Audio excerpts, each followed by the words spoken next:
Gene Wolfe. Sob in the Silence. Gene Wolfe grew up in Houston, Texas, where he attended Edgar Allan Poe Elementary School. He graduated from the University of Houston in 1956. He and his wife Rosemary were married that same year. They have 2 sons and 2 daughters, 3 granddaughters, a step-granddaughter, and a step-grandson.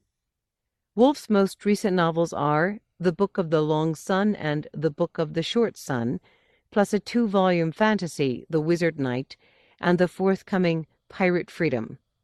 His short fiction is collected in The Island of Dr. Death and Other Stories, Castle of Days, Endangered Species, Stories from the Old Hotel, Strange Travelers, Innocents Aboard, and Starwater Strains. His work has won 2 Nebula Awards, 3 World Fantasy Awards, the Death Realm Award, the British Science Fiction Award, the British Fantasy Award, and others. Sob in the Silence is one of 2 original stories published in Strange Birds, the first of the new illustrated chapbook series. Both stories were inspired by the art of Lisa Snellings-Clark. E.D. This, the horror writer told the family visiting him, is beyond any question the least haunted house in the Midwest. No ghost, none at all, will come within miles of the place. So I am assured. Robbie straightened his little glasses and mumbled, "Well, it looks haunted." "It does, young man." After teetering between 7 and 8, the horror writer decided that Robbie was about 7. "It's the filthy yellow stucco. No doubt it was a cheerful yellow once, but God only knows how long it's been up. I'm going to have it torn off, every scrap of it, and put up fresh, which I will paint white." "Can't you just paint over?" Kiara asked. Kiara of the all-conquering pout, of the golden hair and the tiny silver earrings. Looking very serious, the horror writer nodded, and licked his lips only mentally. "I've tried, believe me. That hideous color is the result of air pollution, of smoke, soot, and dirt, if you will, that has clung to the stucco. Paint over it, and it bleeds out through the new paint. Washing water jets under high pressure." Dan was Robbie's father and Kiara's. "You can rent the units, or buy one for $1,000 or so." "I own one," the horror writer told him. "With a strong cleaning agent added to the water, it will do the job." He paused to smile. "Unfortunately, the stucco's old and fragile. Here and there, a good jet breaks it." "Ghosts," Charity said. Charity was Mrs. Dan, a pudgy woman with a soft, not unattractive face, and a remarkable talent for dowdy hats. "Please go back to your ghosts. I find ghosts far more interesting." "As do I." The horror writer favored her with his most dazzling smile. "I've tried repeatedly to interest psychic researchers in the old place, which has a, may I call it, fascinating history. I've been persuasive and persistent, and no less than 3 teams have checked this old place out as a result. All 3 have reported that they found nothing, no evidence whatsoever, no spoor of spooks, no cooperative specters a struggling author might use for research purposes."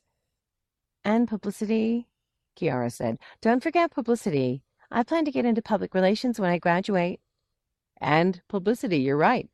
By the time you're well settled in public relations, I hope to be wealthy enough to engage you. If I am, I will. That's a promise." Charity leveled a plump forefinger. "You, on the other hand, have clearly seen or heard or felt something. You had to have something more than this big, dark living room to get the psychics in, and you had it. Tell us." The horror writer produced a sharply bent briar that showed signs of years of use. "Will this trouble anyone? I rarely smoke in here, but if we're going to have a good long chat, well, a pipe may make things go more smoothly. Would anyone care for a drink?" Charity was quickly equipped with white wine, Dan with Johnny Walker and water, and Robbie with cola. "A lot of kids drink beer at Ivy Tech," Kiara announced in a tone that indicated she was one of them. "I don't, though." "Not until you're 21, Dan said firmly. "You see," she pouted. The horror writer nodded. I do indeed. One of the things I see is that you have good parents. Parents who care about you and are zealous for your welfare. He slipped Kiara a scarcely perceptible wink. What about a plain soda? I always find soda water over ice refreshing myself. Charity said that would be fine if she wants it. Kiara said she did, and he became busy behind the bar. Robbie had been watching the dark upper corners of the old high-ceilinged room. I thought I saw one. A ghost? The horror writer looked up, his blue eyes twinkling. A bat. Maybe we can catch it. Dan said, There's probably a belfry, too. I'm afraid not. Perhaps I'll add one once I get the new stucco on. You need one. As I've told my wife a dozen times, anybody who believes in ghosts has bats in his belfry. It's better, perhaps, Charity murmured, if living things breathe and move up there. Better than just bells, rotting ropes, and dust. Tell us more about this place, please. It was a country house originally. With the air of one who performed a sacrament, the horror writer poured club soda into a tall frosted glass that already contained 5 ice cubes and, wholly concealed by his fingers, a generous 2 inches of vodka. A quiet place in which a wealthy family could get away from the heat and stench of city summers. The family was ruined somehow. I don't recall the details. I know it's usually the man who kills in murder-suicides, but in this house it was the woman. She shot her husband and her stepdaughters and killed herself. Charity said, I could never bring myself to do that. I could never kill Dan, or his children. I suppose I might kill myself. That's conceivable, but not the rest. Straight-faced, the horror writer handed his frosted glass to Kiara. I couldn't kill myself, he told her. I like myself too much. Other people? Who can say? Robbie banged down his cola. You're trying to scare us. Of course I am. It's my trade. Dan asked. They all died. That's good shooting. The horror writer resumed his chair and picked up his briar. No, as a matter of fact, they didn't. One of the 3 stepdaughters survived. She had been shot in the head at close range, yet she lived. Dan said, Happens sometime. It does. It did in this case. Her name was Maud Parkhurst. Maud was a popular name back around 1900, which is when her parents and sisters died. Ever hear of her? Dan shook his head. She was left penniless and scarred for life. It seems to have disordered her thinking. Or perhaps the bullet did it. In any event, she founded her own church and was its pope and prophetess. It was called, maybe it's still called, since it may still be around for all I know, the Unionists of Heaven and Earth. Charity said, I've heard of it. It sounded innocent enough. The writer shrugged. Today, perhaps it is. Back then, I would say no. Decidedly no. It was, in its own fantastic fashion, about as repellent as a cult can be. May I call it a cult? Kiara grinned prettily over her glass. Go right ahead. I won't object. A friend of mine, another Dan, wants to find a cult for me. He said that if the leader gets all the women, it's a cult. Dan nodded. Good man. There's a lot to that. There is, but in the case of the UHE, as it was called, it didn't apply. Maud Parkhurst didn't want the women or the men either. The way to get to heaven, she told her followers, was to live like angels here on earth. Dan snorted. Exactly. Any sensible person would have told them that they were not angels, that it was natural and right for angels to live like angels, but that men and women should live like human beings. We really know almost nothing about angels. Charity looked pensive. Just that they carry the Lord's messages. It's St. Paul, I think, who says that each of us has an angel who acts as our advocate in heaven. So we know that too, but it's really very little. This is about sex, Kiara said. I smell it coming. The horror writer nodded. You're exactly right, and I'm beginning to wonder if you're not the most intelligent person here. It is indeed. Members of the UHE were to refrain from all forms of sexual activity. If unmarried, they were not to marry. If married, they were to separate and remain separated. The University of Heaven at Elysium. On a t-shirt. I can see it now. Charity coughed, the sound of it scarcely audible in the large, dark room. Well, Kiara, I don't see anything wrong with that if it was voluntary. Neither do I, the horror writer said. But there's more. Those wishing to join underwent an initiation period of a year. At the end of that time, there was a midnight ceremony. If they had children, those children had to attend, all of them. There they watched their parents commit suicide. Or that's how it looked. I don't know the details, but I know that at the end of the service, they were carried out of the church, apparently lifeless and covered with blood. Charity whispered, "Good God." When the congregation had gone home, the horror writer continued, the children were brought here. They were told that it was an orphanage, and it was operated like one.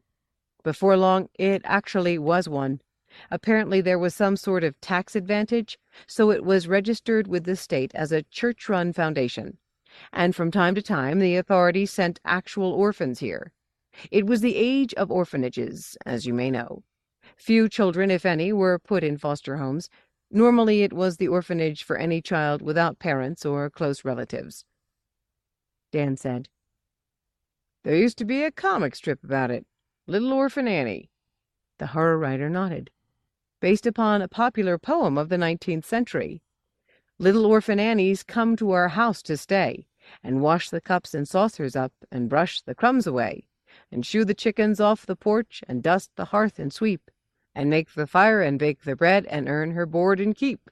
And all us other children, when the supper things is done, we set around the kitchen fire and has the mostest fun, a-listening to the witch tales 'at Annie tells about, and the goblins 'at get you if you don't watch out.' You see?" The horror writer finished, smiling. "In those days you could get an orphan girl from such an orphanage as this to be your maid-of-all-work and babysitter. You fed and clothed her, gave her a place to sleep, and paid her nothing at all. Despite being showered with that sort of kindness, those girls picked up enough of the monstrosity and lonely emptiness of the universe to become the first practitioners of my art, the oral recounters of horrific tales whose efforts preceded all horror writing." "Was it really so bad for them?" Kiara asked. "Here? Worse. I haven't told you the worst yet, you see. Indeed, I haven't even touched upon it." The horror writer turned to Dan. "Perhaps you'd like to send Robbie out? That might be advisable." Dan shrugged. "He watches TV. I doubt that anything you'll say will frighten him." Charity pursed her lips but said nothing. The horror writer had taken advantage of the pause to light his pipe. "You don't have to stay, Robbie." He puffed fragrant white smoke and watched it begin its slow climb to the ceiling. "You know where your room is, and you may go anywhere in the house unless you meet with a locked door." Kiara smiled. "Secrets. We're in Bluebeard's castle. I knew it." "No secrets," the horror writer told her. "Just a very dangerous cellar stair, steep, shaky, and innocent of any sort of railing." Robbie whispered, "I'm not going." "So I see." From time to time, Robbie, one of the children would learn or guess that his parents were not in fact dead. When that happened, he or she might try to get away and return home. I've made every effort to learn just how often that happened, but the sources are contradictory on the point. Some say 3, and some 5, and one says more than 20. I should add that we who perform this type of research soon learn to be wary of the number 3. It's the favorite of those who don't know the real number. There are several places on the grounds that may once have been graves, unmarked graves long since emptied by the authorities. But Charity leaned toward him, her face tense. "Do you mean to say that those children were killed?" The horror writer nodded. "I do. Those who were returned here by their parents were. That is the most horrible fact attached to this really quite awful old house. Or at least it is the worst we know of. Perhaps the worst that occurred." He drew on his pipe, letting smoke trickle from his nostrils. "A special midnight service was held here, in this room in which we sit. At that service the church members are said to have flown, to have fluttered about this room like so many strange birds. No doubt they ran and waved their arms, as children sometimes do. Very possibly they thought they flew. The members of medieval witch cults seem really to have believed that they flew to the gatherings of their covens, although no sane person supposes they actually did. Charity asked, "But you say they killed the children?" The horror writer nodded. "Yes, at the end of the ceremony. Call it the children's hour, a term that some authorities say they used themselves. They shot them as Maud Parkhurst's father and sisters had been shot. The executioner was chosen by lot. Maud is said to have hoped aloud that it would fall to her, as it seems to have done more than once, twice at least." Dan said, "It's hard to believe anybody would really do that." "Perhaps it is, although news broadcasts have told me of things every bit as bad, or worse." The horror writer drew on his pipe again, and the room had grown dark enough that the red glow from its bowl lit his face from below. The children were asleep by that time, as Maud, her father, and her sisters had been. The lucky winner crept into the child's bedroom, accompanied by at least one other member who carried a candle. The moment the shot was fired, the candle was blown out. The noise would have awakened any other children who had been sleeping in that room, of course, but they awakened only to darkness and the smell of gun smoke. Dan said, "Angels." There was a world of contempt in the word. "There are angels in hell," the horror writer told him, "not just in heaven. Indeed, the angels of hell may be the more numerous." Charity pretended to yawn while nodding her reluctant agreement. "I think it's time we all went up to bed, don't you?" Dan said. "I certainly do. I drove one hell of a long way today." Kiara lingered when the others had gone. "It's really nice meeting you." She swayed as she spoke, though only slightly. "Don't forget I get to be your public relations agent. You promised." "You have my word." The horror writer smiled, knowing how much his word was worth. For a lingering moment they clasped hands.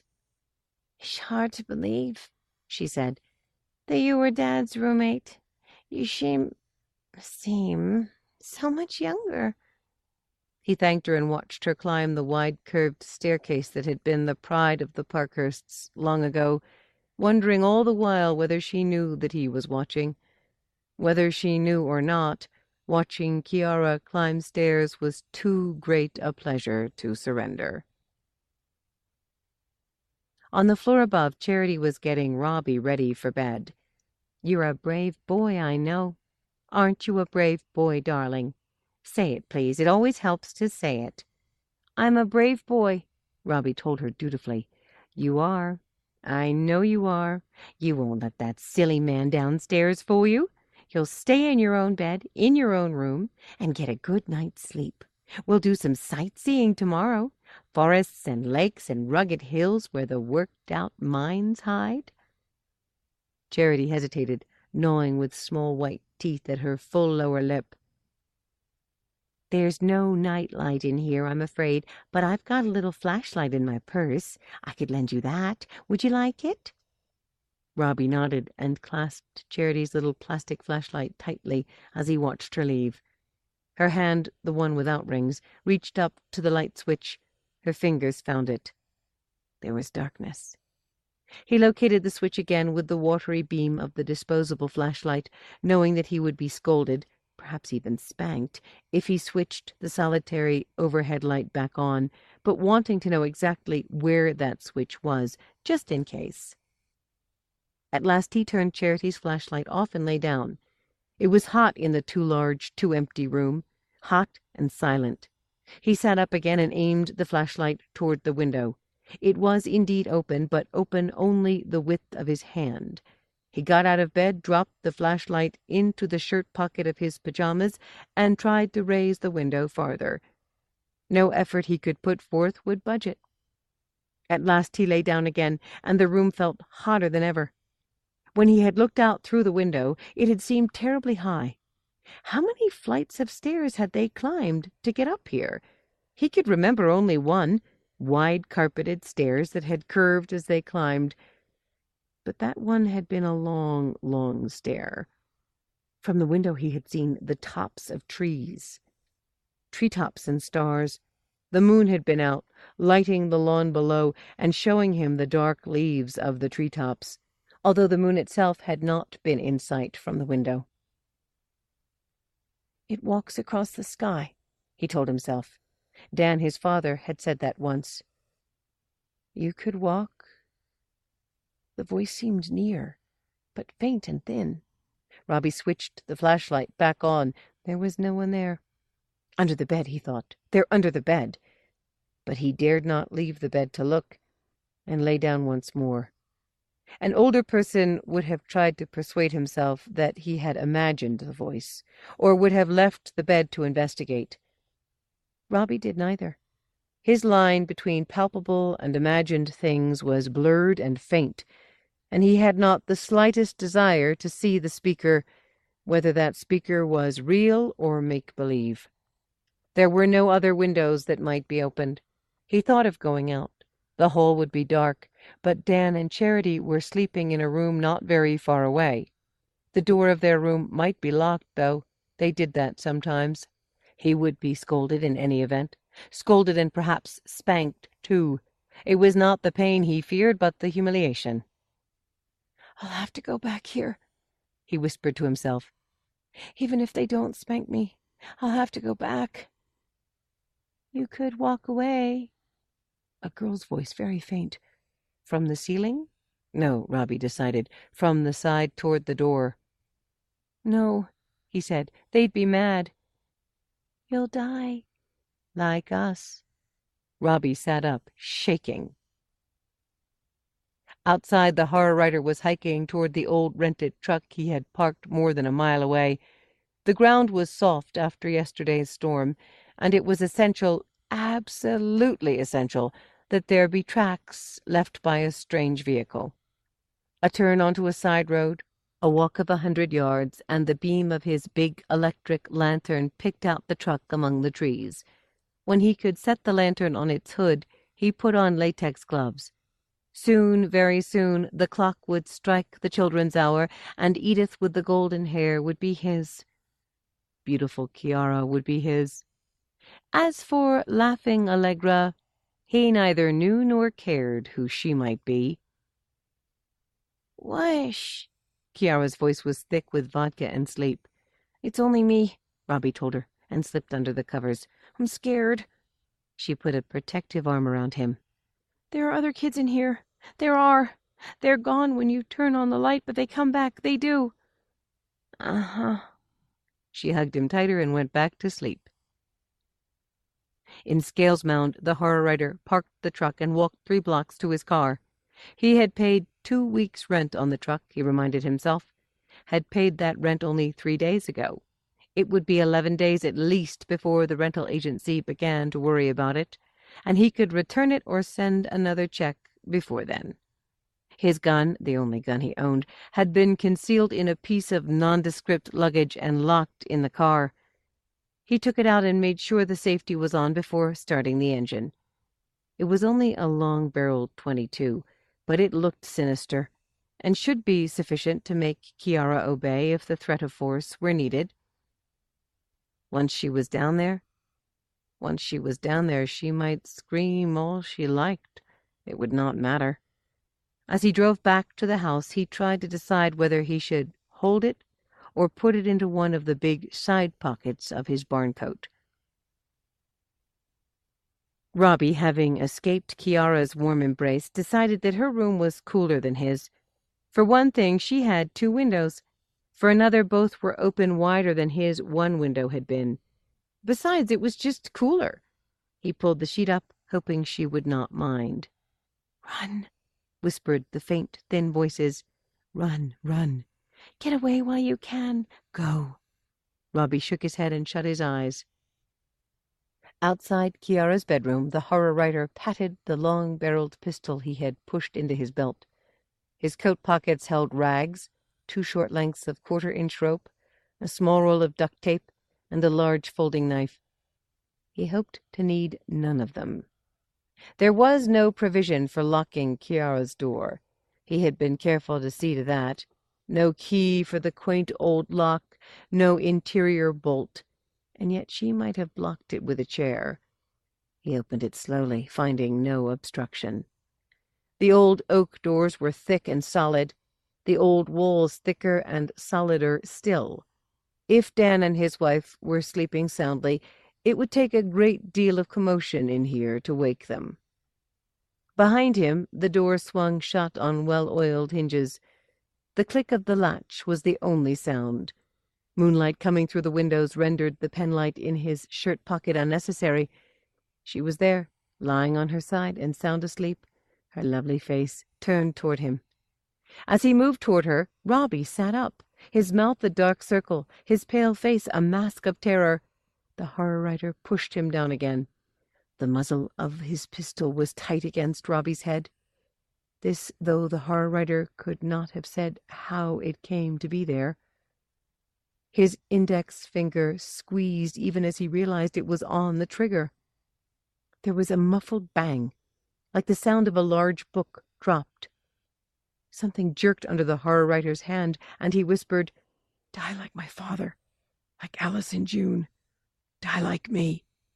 He whispered it, but did not understand what he intended by it. Kiara's eyes were open. He struck her with the barrel, reversed the pistol, and struck her again and again with the butt, stopping only when he realized he did not know how many times he had hit her already or where his blows had landed. After pushing up the safety, he put the pistol back into his belt and stood listening. The room next to that in which he stood had been Robbie's. Presumably there was no one there to hear. The room beyond that one, the room nearest the front stair, was Dan's and Charity's. He would stand behind the door if they came in, shoot them both, run. Mexico. South America. They did not. The house was silent, save for his own rapid breathing and Kiara's slow, labored breaths. Beyond the open windows, the night wind sobbed in the trees. Any other sound would have come almost as a relief. There was none. He had broken the cellar window, left tracks with the worn old shoes he had gotten from a recycle store, left tire tracks with the old truck. He smiled faintly when he recalled its mismatched tires. Let them work on that one. He picked up Kiara and slung her over his shoulder, finding her soft, warm, and heavier than he had expected. The back stairs were narrow and in poor repair. They creaked beneath his feet, but they were farther, much farther from the room in which Dan and Charity slept. He descended them slowly, holding Kiara with his right arm while his left hand grasped the rail. She stirred and moaned. He wondered whether he would have to hit her again, and decided he would not unless she screamed. If she screamed, he would drop her and do what had to be done. She did not. The grounds were extensive and included a wood from which, long ago, firewood had been cut. It had grown back now, a tangle of larches and alders, firs and red cedars. Toward the back, not far from the property line, he had by merest chance stumbled upon the old well. There had been a cabin there once. No doubt it had burned. A cow or a child might have fallen into the abandoned well, and so some prudent person had covered it with a slab of limestone. Leaves and twigs on that stone had turned in time to soil. He had moved the stone away, leaving the soil on it largely undisturbed. When he reached the abandoned well at last, panting and sweating, he laid Kiara down. His penlight showed that her eyes were open. Her blood-stained face seemed to him a mask of fear. Seeing it, he felt himself stand straighter and grow stronger. "You may listen to me or not," he told her. "What you do really doesn't matter, but I thought I ought to do you the kindness of explaining just what has happened and what will happen, what I plan and your place in my plans." She made an inarticulate sound that might have been a word or a moan. "You're listening. Good. There's an old well here. Only I know that it exists. At the bottom, shall we say 12 feet down? At the bottom there's mud and a little water. You'll get dirty, in other words, but you won't die of thirst. There you will wait for me as long as the police actively investigate. From time to time I may or may not come here and toss down a sandwich." He smiled. "It won't hurt you in the least, my dear, to lose a little weight. When things have quieted down, I'll come and pull you out. You'll be grateful, oh, very grateful, for your rescue. Soiled and starved, but very grateful. Together we'll walk back to my home. You may need help, and if you do, I'll provide it." He bent and picked her up. "I'll bathe you, feed you, and nurse you." 3 strides brought him to the dark mouth of the well. "After that you'll obey me in everything. Or you had better. And in time, perhaps, you'll come to like it." He let her fall, smiled, and turned away. There remained only the problem of the gun. Bullets could be matched to barrels, and there was an ejected shell somewhere. The gun would have to be destroyed. It was blued steel. Running water should do the job, and do it swiftly. Still smiling, he set off for the creek. It was after 4 o'clock the following afternoon when Captain Barlow of the Sheriff's Department explained the crime. Captain Barlow was middle-aged and heavy-limbed. He had a thick mustache. "What happened in this house last night is becoming pretty clear." His tone was weighty. "Why it happened—" He shook his head. The horror writer said, "I know my house was broken into. One of your men showed me that. I know poor little Robbie's dead, and I know Kiara's missing. But that's all I know." "Exactly." Captain Barlow clasped his big hands and unclasped them. "It's pretty much all I know, too, sir. Other than that, all I can do is supply details. The gun that killed the boy was a .22 semi-automatic. It could have been a pistol or a rifle. It could even have been a saw-off rifle. There's no more common caliber in the world." The horror writer nodded. "He was killed with one shot, a contact shot to the head, and he was probably killed for being in a room in which he had no business being. He'd left his own bed and crawled into his big sister's. Not for sex, sir. I could see what you were thinking. He was too young for that. He was just a little kid alone in a strange house. He got lonely and was murdered for it." Captain Barlow paused to clear his throat. "You told my men that there had been no cars in your driveway since the rain except your own and the boy's parents? Is that right?" The horror writer nodded. "I've racked my brain trying to think of somebody else, and come up empty. Dan and I are old friends. You ought to know that." Captain Barlow nodded. "I do, sir. He told me." "We get together when we can. Usually that's once or twice a year. This year he and Charity decided to vacation in this area. He's a golfer and a fisherman." Captain Barlow nodded again. "He should love our part of the state." "That's what I thought, Captain. I don't play golf, but I checked out some of the courses here. I fish a bit, and I told him about that. He said he was coming, and I told him I had plenty of room. They were only going to stay for 2 nights. "You kept your cellar door locked?" "Usually, no. I locked it when I heard they were coming. The cellar's dirty, and the steps are dangerous. You know how small boys are." "Yes, sir. I used to be one. The killer jimmied it open." The horror writer nodded. "I saw that." "You sleep on the ground floor. You didn't hear anything?" "No, I'm a sound sleeper." "I understand. Here's my problem, sir, and I hope you can help me with it. Crime requires 3 things. Their motive, means, and opportunity. Know those, and you know a lot. I've got a murder case here.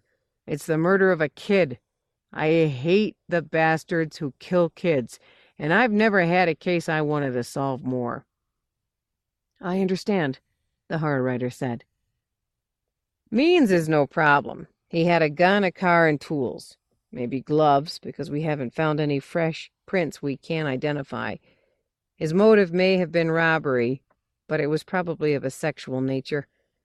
Here's a young girl, a blonde, very good-looking to judge by the only picture we've seen so far." "She is." The horror writer nodded his agreement. "He must have seen her somewhere, and not just that. He must have known that she was going to be in this house last night. Where did he see her? How did he know where she was going to be? If I can find the answers to those questions, we'll get him." "I wish I could help you." The horror writer's smile was inward only. "You've had no visitors since your guests arrived." He shook his head. "None." "Delivery men? A guy to fix the furnace, something like that?" "No, nobody. They got here late yesterday afternoon, Captain." "I understand. Now, think about this, please. I want to know everybody, and I mean everybody, no matter who it was, you told that they were coming." "I've thought about it. I've thought about it a great deal, Captain, and I didn't tell anyone. When I went around to the golf courses, I told people I was expecting guests, and they'd want to play golf. But I never said who those guests were. There was no reason to." "That settles it." Captain Barlow rose, looking grim. "It's somebody they told. The father's given us the names of 3 people, and he's trying to come up with more. There may be more. He admits that. His wife—" "Hadn't she told anyone?" "That's just it, sir. She did. She seems to have told quite a few people, and says she can't remember them all. She's lying because she doesn't want her friends bothered. Well, by God, they're going to be bothered. One of my problems, is that all these people are out of state. I can't go after them myself, and I'd like to. I want to have a good look at them. I want to see their faces change when they're asked certain questions." He breathed deep, expanding a chest notably capacious, and let it out. "On the plus side, we're after a stranger. Some of the local people may have seen him and noticed him. He may, I said may, be driving a car with out-of-state plates." "Couldn't he have rented a car at the airport?" the horror writer asked. "Yes, sir, he could, and I hope to God he did. If he did, we'll get him sure. But his car had worn tires, and that's not characteristic of rentals." "I see. If he did rent his car, it'll have bloodstains in it, and the rental people will notice. She was bleeding when she was carried out of her bedroom." "I didn't know that." "Not much, but some. We found blood in the hall and more on the back stairs. The bad thing is that if he flew in and plans to fly back out, he can't take her with him. He'll kill her. He may have killed her already." Captain Barlow left. Dan and Charity moved into a motel, and the day ended in quiet triumph. The experts who had visited the crime scene earlier reappeared and took more photographs and blood samples. The horror writer asked them no questions, and they volunteered nothing. He drove to town the next morning and shopped at several stores. So far as he could judge, he was not followed. That afternoon he got out the binoculars he had acquired years before for bird-watching, and scanned the surrounding woods and fields, seeing no one. At sunrise the next morning he re-scanned them, paying particular attention to areas he thought he might have slighted before. Selecting an apple from the previous day's purchases, he made his way through grass still wet with dew to the well and tossed it in. He had hoped that she would thank him and plead for release. If she did either, her voice was too faint for him to catch her words. This though it seemed to him, there was a sound of some sort from the well, a faint, high humming. As he tramped back to the house, he decided that it had probably been an echo of the wind. The rest of that day he spent preparing her cellar room. He slept well that night, and woke refreshed 20 minutes before his clock radio would have roused him. The 3/8-inch rope he had brought 2 days earlier awaited him in the kitchen. He knotted it as soon as he had finished breakfast, spacing the knots about a foot apart. When he had wound it around his waist and tied it securely, he discovered bloodstains, small but noticeable, on the back of his barn coat. Eventually it would have to be burned, but a fire at this season would be suspicious in itself. A long soak in a strong bleach solution would have to do the job, for the present, if not permanently. Pulled out, his shirt hid the rope, although not well. When he reached the well, he tied one end of the rope to a convenient branch and called softly. There was no reply. A louder "Kiara" brought no reply either. She was still asleep, the horror writer decided. asleep or just possibly unconscious. He dropped the free end of the rope into the well, swung over the edge, and began the climb down. He had expected the length of his rope to exceed the depth of the well by 3 feet at least, but there came a time when his feet could find no more rope below him, or find the muddy bottom either. His penlight revealed it, 8 inches perhaps below the soles of his shoes. Another knot down, this knot almost the last, brought his feet into contact with the mud. He released the rope. He had expected to sink into the mud, but had thought to sink to a depth of no more than 3 or 4 inches. He found himself floundering instead in mud up to his knees.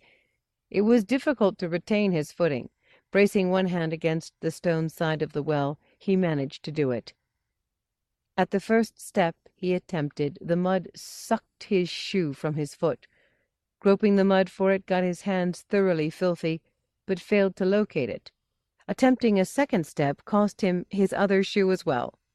This time, however, his groping fingers found a large, soft thing in the mud. His penlight winked on, but in the space of 20 seconds, or a little less, its always faint beam faded to darkness. His fingers told him of hair matted with mud, of an ear, and then of a small earring. When he took his hand from it, he stood among corpses, shadowy, child-sized bodies his fingers could not locate. Shuddering, he looked up. Above him, far above him, a small circle of blue was bisected by the dark limb to which he had tied his rope. The rope itself swayed gently in the air, its lower end not quite out of reach. He caught it and tried to pull himself up. His hands were slippery with mud, and it escaped them. Desperately, almost frantically, he strove to catch it again, but his struggles caused him to sink deeper into the mud. He tried to climb the wall of the well. At his depth, its rough stones were thick with slime. At last he recalled Kiara's body, and by a struggle that seemed to him long, managed to get both feet on it. With its support, his fingertips once more brushed the dangling end of the rope. Bracing his right foot on what felt like the head, he made a final all-out effort, and caught the rope, grasping it a finger's breadth from its frayed end. The slight tension he exerted on it straightened it, and perhaps stretched it a trifle, bent the limb above by a fraction of an inch. With his right arm straining almost out of its socket, and his feet pressing hard against Kiara's corpse, the fingers of his left hand could just touch the final knot. Something took hold of his right foot, pinning toes and transverse arch in jaws that might have been those of a trap. The horror writer struggled then, and screamed again and again as he was drawn under, screamed and shrieked and begged until the stinking, almost liquid mud stopped his mouth.